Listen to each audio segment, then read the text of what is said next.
Doctor, आजकाल मला घराच्या बाहेर जाऊच वाटत नाही. गर्दीमध्ये किंवा पब्लिक प्लेसेसमध्ये मला गाडी चालवायची देखील भीती वाटते. घरात किंवा घराच्या बाहेर सतत असं मला वाटतं की मला काहीतरी झालंय. छातीमध्ये अचानक कळ येते, धडधड वाढते, हातपाय थरथर कापतात किंवा थंड पडतात.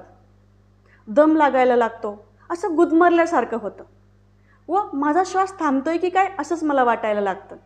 सतत मला वाटतं की मला काहीतरी आजार झालाय. हा कॅन्सर तर नाही ना, किंवा हार्ट अटॅकचे लक्षणं तर नाही ना.